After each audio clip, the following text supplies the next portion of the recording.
ప్రభునందు ప్రేమైన వారులారా, ప్రభుని యేసుక్రీస్తునామమున మీ అందరికీ శుభాభివందనములు.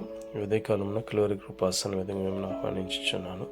మొదటి సమూయేలు గ్రంథం 9వ అధ్యాయం 21 నుంచి 27 వచనములు చూసుకునంటే, సమూయేలు సౌలుతో, ఇశ్రాయేలు అభిష్టం ఎవరి యందు ఉన్నది? నీ యందును నీ తండ్రి ఇంటి వారెందును కదా అని చెప్పినప్పుడు సౌలు, నేను బెన్యామీనుడను కానా? నా గోత్రం ఇశ్రాయేలు గోత్రములలో స్వల్పమైనది కాదా? నా ఇంటివారు బెన్యామీను గోత్రపు ఇంటివారందరిలో అల్పులు కారా? నాతో ఇలాగ ఎందుకు చెప్పుచున్నావు అన్నప్పుడు, ఆ ప్రధాన స్థలము నాకు తీసుకుని పోయి వచనకర్తతో దాచి ఉంచమని చెప్పిన భాగమును తీసుకుని వచ్చి సౌలు నాకు భోజనమును పెట్టించి, దేవుడు నీ పట్ల ఉన్న ఉద్దేశంలో నేను తెలియజేసేదనని చెప్పి, ఆ రాత్రి వారు అక్కడ బస చేసిన తర్వాత ఉదయం లేచి వారిని ఊరు చివరి వరకు సాగనంపుటకు తీసుకుని వెళ్ళి, తనతో ఉన్న పని వారిని ముందు వెళ్ళమని దేవుడు సెలవిచ్చినది తెలియజెప్పే వరకు ఇక్కడ నిల్చుండమని సమూయేలు సౌలుతో చెప్పినట్లుగా చూస్తున్నాం.